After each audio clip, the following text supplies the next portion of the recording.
माझ्या सासूबाई वरच्या खोलीत एकट्याच राहत होत्या. मध्यरात्री माझ्या खोलीतून वेगळाच आवाज यायचा. दिवसा माझ्या सासूबाई अगदी साध्या होत्या, पण रात्र पडताच त्या नवरीसारख्या सजून खोली बंद करून घ्यायच्या. मला माझ्या सासूबाईवर संशय येऊ लागला.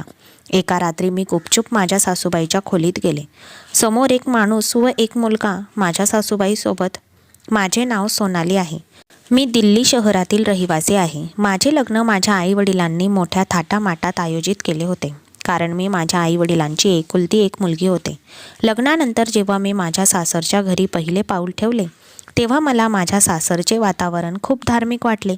माझ्या सासूबाई नेहमी पूजेत मग्न असायच्या. त्यांनी त्यांच्या पूजेसाठी वरच्या मजल्यावर एक छोटेसे मंदिर बांधले होते, जिथे त्या सदैव भगवंताच्या पूजेत तल्लीन असायच्या. त्या वरच्या मजल्यावर कुणालाही जाण्याची परवानगी नव्हती. माझ्या सासूबाईंनीही मला दंडावून सांगितले की मी कधीही वरच्या मजल्यावर जायचे नाही, आणि मला माझ्या पतीनेही सांगितले, माझ्या आईने सांगितलेल्या प्रत्येक गोष्टीचे पालन करायचे. जर आई वरच्या मजल्यावर जायला नकार देत असेल तर जाऊ नको. मी कारण विचारले असता माझे पती राजेश म्हणाले, माझ्या आईला अजिबात आवडत नाही की कोणी तिच्या पूजापाठमध्ये कोणी व्यत्यय आणेल. मी तिच्या पोटचा मुलगा असून तिने नकार दिला म्हणून मी वरच्या मजल्यावर जात नाही, तर तुझी काय हरकत आहे? राजेशचे बोलणे ऐकून मी शांत झाले, पण मला हे विचित्र वाटलं. ही कसली पूजा आहे ज्यात कोणाचाही हस्तक्षेप नाही? माझ्या सासूबाई वरच्या मजल्यावर खोलीत मुलांना धार्मिक शिक्षण द्यायच्या. मुले वगळता वर कोणालाही जाण्याची परवानगी नव्हती. ती सकाळपासून रात्रीपर्यंत मुलांना धार्मिक शिक्षण देत असायच्या. माझी सासू व मुलांच्या वाचनाचा आवाज खालच्या मजल्यापर्यंत पोहोचत होता. राजेश अतिशय सभ्य स्वभावाचा होता आणि तो त्याच्या आईचा खूप आज्ञाधारक मुलगा होता. मी त्याला त्याच्या आईसमोर मोठ्याने बोलताना कधी ऐकले नव्हते.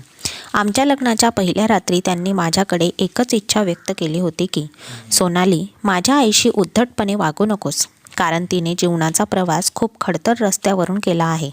तिने आयुष्यात खूप त्रास सहन केला आहे. एकदा राजेशने मला सांगितले की माझ्या आईने तिचे संपूर्ण तारुण्य माझ्यासाठी वाया घातले आणि पुन्हा लग्न केले नाही. त्यामुळे माझ्यामुळे किंवा तुझ्यामुळे तिला कोणताही त्रास होऊ नये म्हणून मी गप्प राहिले. पण एकदा असा अपघात झाला की मला माझ्या सासूवर संशय येऊ लागला.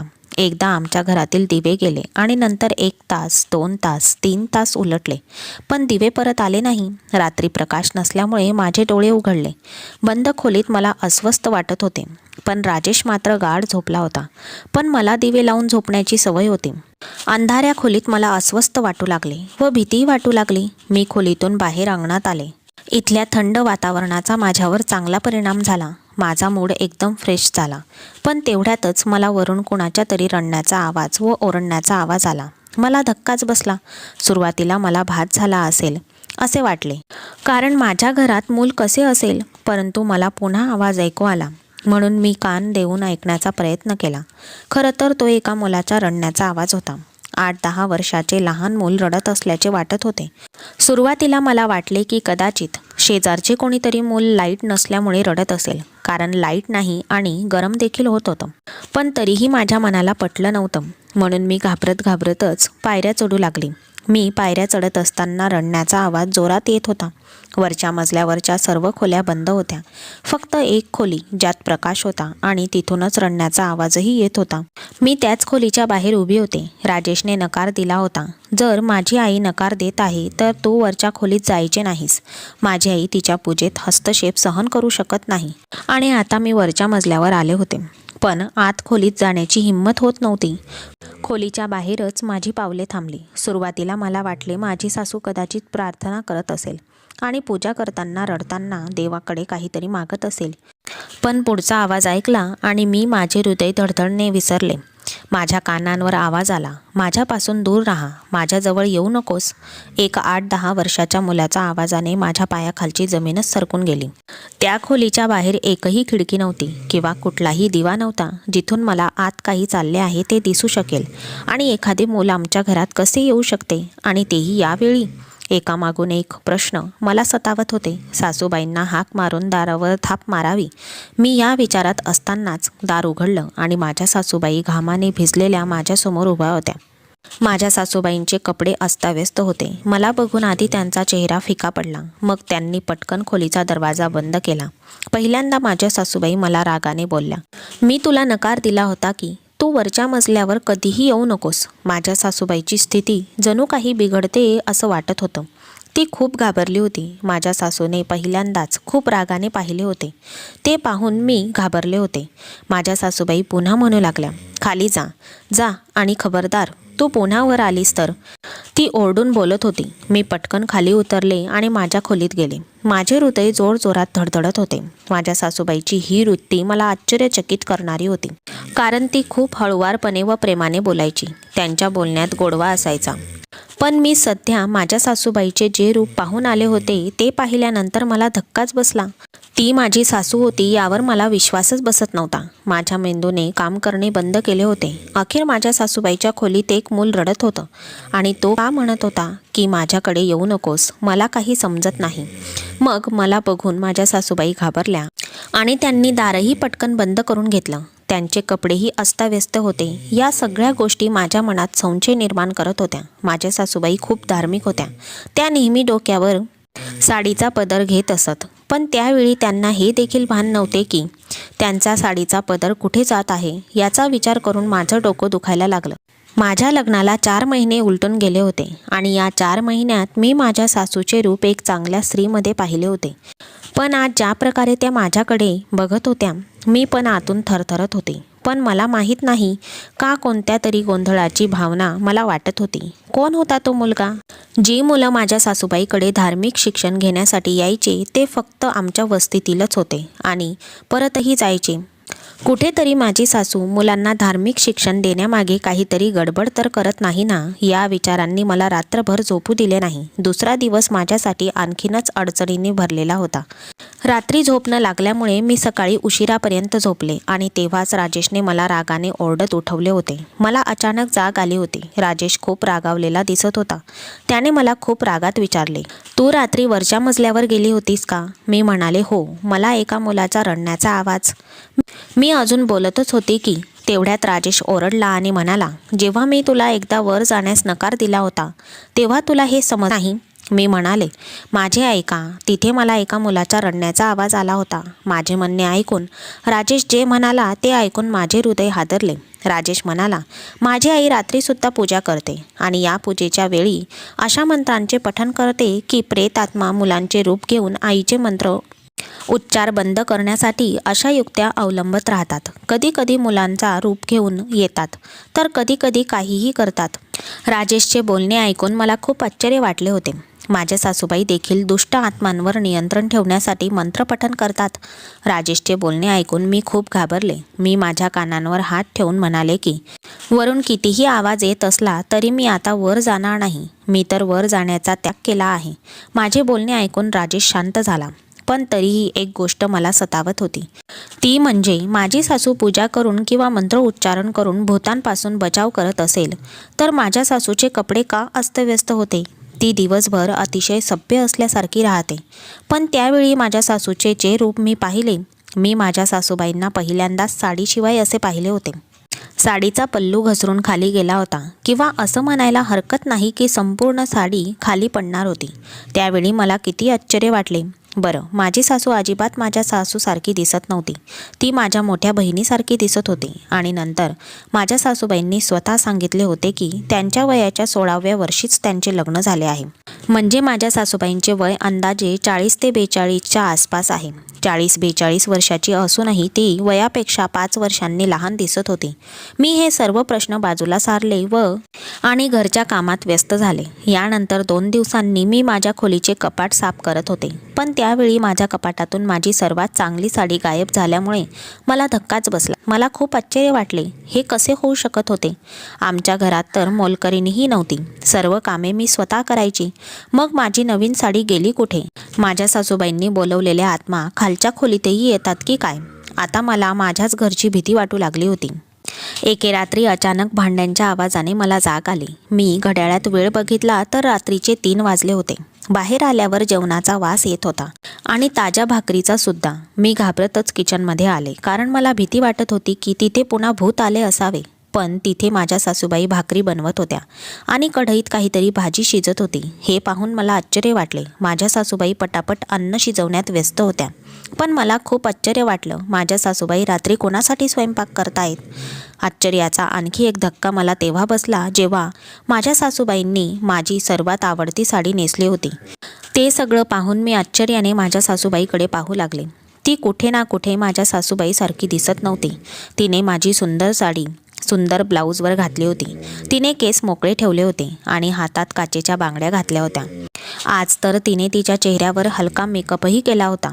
वरच्या मजल्यावर स्वयंपाकघर नव्हते, त्यामुळे ती स्वयंपाक बनवायला खाली उतरली असावी. पण जेवण तर फ्रीजमध्ये उपस्थित होते, तर त्या ताजे जेवण का बनवत होत्या? आणि हे देखील मला समजू शकले नाही की त्यांनी माझी साडी का चोरली. माझे मन गोंधळून गेले होते. अजूनही माझ्या सासूची नजर माझ्यावर पडली नव्हती. माझ्या सासूबाई माझ्यासाठी एक गूढ बनल्या होत्या. मी शांतपणे माझ्या खोलीत परत आले. माझ्या मनात वेगवेगळे विचार येत होते. माझ्या सासूबाईंची खूप रूपे आहेत. सर्वांसमोर पूजेत तल्लीन झालेली ती स्त्री आणि रात्री कशी फॅन्सी साडी नेसून हिंडत होती. शेवटी माझ्या सासूबाईंची एवढी तयारी कोणासाठी केली होती? माझा नवरा राजेश आईचा किती आदर करतो, तिला किती साधी सरळ मानतो. तो आईसमोर डोकं वर करून बोलतही नाही. राजेशला त्याच्या आईचा हा रंग दिसला तर कदाचित त्याचाही आपल्या डोळ्यांवर विश्वास बसणार नाही. दुपारी माझ्या सासूबाई आमच्याबरोबर खाली जेवायची. ती अगदी साध्या रूपाने बसली होती. मी माझ्या सासूबाईंना काळजीपूर्वक पाहत होते. रात्रीच्या तयारीचा त्यांच्या चेहऱ्यावर कोणतेही चिन्ह नव्हते. मी माझ्या सासूबाईंना विचारले, आई, माझ्या निळ्या रंगाची फॅन्सी साडी कुठे गेली आहे माहीत नाही? मला ती खूप आवडायची. ती कुठे गेली माहीत नाही, की कोणी घेतली हे मला माहीत नाही. माझे ऐकून माझ्या सासूबाईंना धक्काच बसला आणि मला म्हणाल्या, ती तुझ्या कपाटातच असावी. आपल्या घरात कोणी मोलकरीणही येत नाही. नीट बघ, ती तिथेच असावी. ती माझ्याशी बोलत होती, पण तिचा आवाज तिला साथ देत नव्हता. मी पुन्हा म्हणाले, आई, मी माझे कपाट खूप काळजीपूर्वक पाहिले आहे. माझी साडी कपाटात नाही. मला वाटते त्या लहान मुलाच्या भूताने माझी ती साडी नेली असावी. त्यांच्या रडण्याचा आणि ओरडण्याचा आवाज मी काही दिवसांपूर्वी ऐकला होता. माझे बोलणे ऐकून माझ्या सासूबाई आणखीनच घाबरल्या. मी माझ्या सासूकडे लक्ष देऊन पाहू लागले. मी माझ्या सासूबाईंना म्हणाले की तुम्ही स्वतःला या वयातही इतके फिट ठेवले आहे, ही खूप चांगली गोष्ट आहे. नाहीतर या वयात स्त्रिया खूप जाड होतात. आई, तुम्ही माझे कपडे साडी घातली तरी आरामात येईल तुम्हाला. माझ्या या बोलण्याने मला माझ्या सासूबाईंकडून काहीतरी बाहेर काढायचे होते. माझे ऐकल्यानंतर सासूचे अन्न घशात अटकले आणि तिला खोकला येऊ लागला. मी त्यांना पटकन पाणी दिले. पाणी पिऊन झाल्यानंतर ती अर्धवट जेवण सोडून वरच्या मजल्यावर गेली. मला समजले की नक्कीच काहीतरी गडबड आहे, काहीतरी रहस्य आहे. इथे काही भूत नाहीत, इथे काहीतरी वेगळेच चालले आहे. म्हणून मी ठरवले होते की मी संपूर्ण सत्य जाणून घेण्याचा प्रयत्न करेन. मी संध्याकाळी कपडे बदलण्यासाठी जेव्हा कपाट उघडले तेव्हा माझी ती साडी माझ्या हँगरमध्ये लटकलेली होती.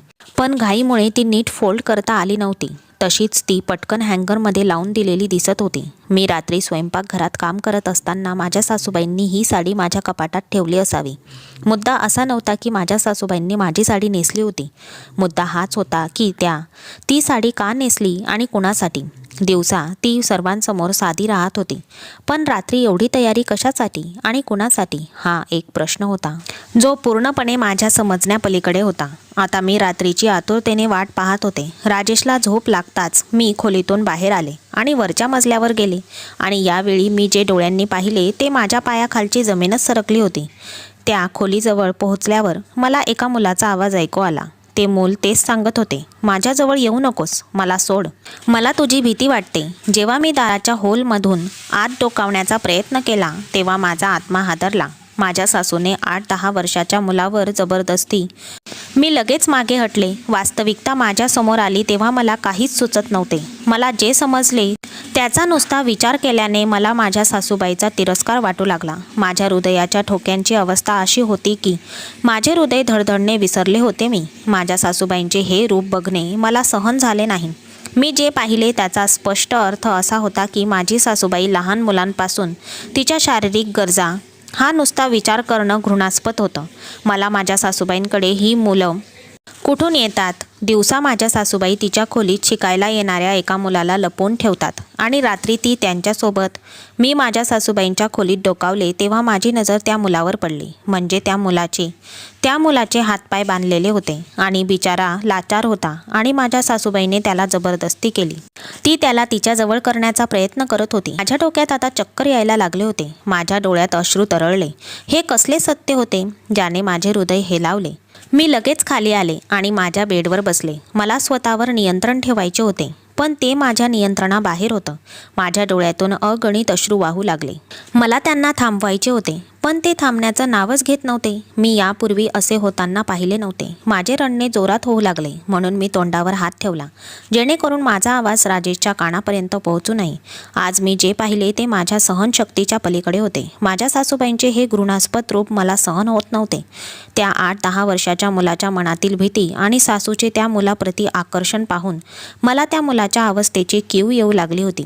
ते मूल माझ्या सासूने किती दिवसांपासून तिच्या खोलीत कैद करून ठेवले होते माहीत नाही माझ्या सासूबाईचा अत्याचार तो चिमुरडा किती दिवसांपासून सहन करत होता. मला रडणं आवरता येत नव्हते. माझे रडणे ऐकून शेवटी राजेश उठून बसला. मला असे रडताना पाहून राजेश आश्चर्य वाटले. तो पटकन माझ्याजवळ आला आणि म्हणाला, काय झालंय सोनाली, एवढी का रडत आहेस? तुला कोणी काही बोलले आहे का? किंवा तुला वाईट स्वप्न पडले आहे का? माझे रडणे ऐकून राजेशला जाग येऊ नये असे मला वाटत होते. मी स्वतःवर नियंत्रण ठेवण्याचा खूप प्रयत्न केला, पण करू शकले नाही. मला माहीत होतं राजेश माझ्या रडण्याचं कारण विचारेल तेव्हा मी त्याला काय सांगणार. तो कदाचित सत्य कधीही ऐकणार नाही. मी पुन्हा तो मला त्या रडण्याचे कारण विचारत होता. मी म्हणाले की माझे डोके दुखत आहे. मला असे रडताना पाहून राजेश खूप अस्वस्थ झाला. तो पटकन माझ्याजवळ आला आणि माझा हात हातात घेऊन म्हणाला, सोनाली, एवढं दुखतंय, चल डॉक्टरकडे जाऊया. आता राजेशला काय सांगू की मला डोकेदुखीचा त्रास होत नाहीये, पण त्या मुलाची आठवण करून मला रडू येत आहे. माझी सासू त्या निष्पाप मुलावर काय अत्याचार करत आहे कोणास ठाऊक. मी राजेशला समजावून सांगितले की मी डोकेदुखीची गोळी घेईन. मग मी डोकेदुखीची गोळी घेतली आणि झोपण्याचा प्रयत्न केला. राजेश माझे डोके दाबू लागला. राजेश आईप्रमाणे माझी काळजी घ्यायचा. मला आजपर्यंत कोणतीही समस्या आली नव्हती आणि क्वचितच राजेश मला त्याच्या कामाबद्दल त्रास देत असे. मला कधी झोप लागली कळलंच नाही. पण जेव्हा मी डोळे उघडले तेव्हा माझी सासूबाई माझ्याजवळ बसून काहीतरी वाचत होत्या. राजेशही आमच्याजवळ बसला होता. माझ्याजवळ बसलेल्या सासूबाईंना पाहून मी लगेच उठले. मला त्या बाईचा तिरस्कार वाटत होता, जी दिवसभर देवाचे नामस्मरण करत असते आणि रात्री खूप घाणेरडे काम करत असते, तेही 8-10 वर्षाच्या एका निरागस मुलासोबत. मला असे उठताना पाहून राजेशने मला विचारले, सोनाली कशी आहेस? कदाचित तुला रात्री भीती वाटत होती, म्हणूनच आईने हनुमान चालीसाचा पाठ केला असेल. बघ, काही वेळाने तू बरी होशील. माझ्या आईच्या वाचनामुळे खूप प्रभाव पडतो. हे ऐकून मी राजेशकडे मोठ्या आश्चर्याने पाहिले. राजेश आपल्या आईचा किती आदर करतो. मग माझ्या सासूबाईकडे पाहिले, ज्या आपल्या शारीरिक इच्छा पूर्ण करताना हाही विचार करत नाही की आपल्या मुलाने त्याच्या मनात आपल्याला काय आदर सन्मान देऊन बसला आहे ते. तिला तर त्याच्या प्रेमाचाही विसर पडला होता. हे कळल्यावर तो त्यांच्याबद्दल काय विचार करेन. मी म्हणाले, मी आता ठीक आहे. हनुमान चालीसाची काही आवश्यकता नाही. इच्छा नसतानाही माझ्या बोलण्याच्या शैलीत राग होता. माझ्या रागावलेले शब्द ऐकून राजेशच्या कपाळावर आड्या पसरल्या होत्या. पण मी ठरवलं होतं की आज मी माझ्या सासूबाईचा पर्दाफाश करेन. राजेश मला म्हणू लागला, आई खूप वेळापासून तुझ्याजवळ बसली आहे. तिला तुझी काळजी आहे आणि ती काही ना काहीतरी वाचतच आहे आणि तू तिच्याशी अशा शब्दात बोलत आहेस. मी रागाने म्हणाले, जर तुम्हाला तुमच्या आईचा खरा चेहरा दिसला तर तुम्हालाही तुमच्या आईचा तिरस्कार वाटू लागेल. माझे असे बोलणे ऐकून सासूबाईचा चेहरा बदलला तर राजेशही माझ्याकडे रागाने पाहू लागला. राजेश बोलू लागला, कदाचित तू शुद्धीत नाहीस. माझ्या आईबद्दल तू काय बोलत आहेस याची तुला कल्पना आहे का? मी म्हणाले, होय, मी पूर्ण शुद्धीत आहे आणि मी काय बोलते ते मला माहीत आहे. तुझी आई खूप क्रूर बाई आहे. माझ्या तोंडून इतकं ऐकण्याचा उशीर होता की राजेशच्या हाताने माझ्या गालावर बोटांचे ठसे सोडले. फालतू बोलणे बंद कर आणि इथून निघून जा. माझ्या आईला दोष देणारी तू कोण आहेस? राजेश चिडला. राजेश पुन्हा मला कानाखाली मारण्यासाठी माझ्या दिशेने सरकला होता. पण माझ्या सासूने त्यांचा हात पकडून सांगितले, खबरदार, जर तू माझ्या सुनेवर हात उचललास, जर ती मूर्खपणाने वागत आहे तर तू व्यवस्थित राहा. मी रागाने म्हणाले, मी सिद्ध करू शकते की तुझी आई बंद खोलीत काय गुन्हा करते. माझे म्हणणे ऐकून राजेशने त्याच्या आईच्या हातातून आपला हात सोडवला आणि माझ्याकडे आले. म्हणू लागला, इतक्या सभ्य आणि शरीफ बाईला तू दोषी सिद्ध करशील चल सिद्ध कर. जर तू खोटी निघालीस तर माझ्या हातून मी तुला जिवंत काढेन, असे त्यांनी माझ्याकडे ओरडताना सांगितले. मी म्हणाले, ठीक आहे, माझ्यासोबत चला. मला कसलीही भीती नव्हती, कारण राजेशच्या या धमक्यांनी घाबरून जाणारी मी लहान मुलगी नव्हती. कारण रात्री मी माझ्या सासूबाईंच्या खोलीत माझ्या डोळ्यांनी एका लहान मुलाला असहाय्य अवस्थेत पाहिले होते. राजेशचा हात धरून मी वरच्या मजल्यावर जाऊ लागले. इतक्यातच अचानक माझ्या सासूबाई आल्या आणि आमच्यासमोर उभ्या राहिल्या आणि म्हणाल्या, तुम्ही लोक वर जाऊ नका. मी म्हणाले, का नाही जायचं? जेणेकरून तुमचे रहस्य उघड होऊ नये की तुम्ही एका निष्पाप लहान मुलासोबत काय करता. आईच्या या कृतीचे राजेशला आश्चर्य वाटले. माझ्या सासूबाई म्हणू लागल्या, तुम्ही लोक माझ्याबद्दल तुम्हाला जे हवे ते विचार करा, पण मी तुम्हा लोकांना वर जाऊ देणार नाही. राजेश म्हणाले, काय हरकत आहे आई? वर असे काय आहे? आजपर्यंत तू मला वर जाण्यापासून अडवले आहे. मी कधीही तुझा शब्द मोडला नाही, पण आज मला पाहायचे आहे. माझ्या सासूबाई राजेशला नकार करत होत्या, पण तो वरच्या मजल्यावर गेला. वरती सर्व खोल्या उघडून उघडून पाहू लागला आणि मग त्याला एका खोलीत मूल दिसले. त्याला दोरीने बांधून ठेवले होते. त्याच्यासमोर अनेक खेळणी आणि खाद्यपदार्थ ठेवण्यात आले होते, पण तो एका कोपऱ्यात टेकून बसला होता. आम्हा सर्वांना पाहून तो आणखीनच घाबरला आणि भिंतीला टेकून बसला. मी राजेशला म्हणाले, तू या मुलाची अवस्था बघतोयस का? तुझ्या आईच्या वासनेने त्याच्या मनातील भीती आणखीनच वाढली आहे. मी जे बोलते ते ऐकून माझ्या सासूबाई रडू लागल्या. त्या म्हणाल्या, थांबा, माझ्यावर इतके घाणेरडे आरोप करू नका. हा मुलगा माझा आहे, माझा स्वतःचा मुलगा आहे. माझ्या सासूबाईचे हे बोलणे ऐकून आम्हाला आश्चर्य वाटले. राजेशही आपल्या आईकडे आश्चर्याने पाहत होता, कारण माझ्या सासूबाईंना एकुलता एक मुलगा होता. राजेशशिवाय तिला दुसरे मूल नव्हते. मग माझ्या सासूबाईंचा हा मुलगा कुठून आला? माझ्या सासऱ्यांचेही निधन होऊन खूप दिवस झाले होते. माझ्या सासूबाई पलंगावर बसल्या आणि रडायला लागल्या आणि म्हणाल्या, हा मुलगा मानसिक रुग्ण आहे. हे ऐकून आम्हा दोघांच्याही डोक्यावर आणखी एक आभाळ कोसळले. माझ्या सासूबाई आता रडत होत्या. राजेश आणि मी सर्व खोल्या पाहिल्या होत्या, पण अजून एक खोली बाकी होती, जी बंद होती.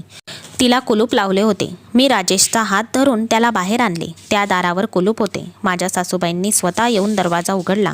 आत बसलेली व्यक्ती पाहून माझे पती आश्चर्यचकित आणि अस्वस्थ झाले. समोर कॉटवर एक माणूस पडला होता. त्याला पाहून राजेश धावत गेला आणि त्याला लागले, बाबा, तुम्ही जिवंत आहात?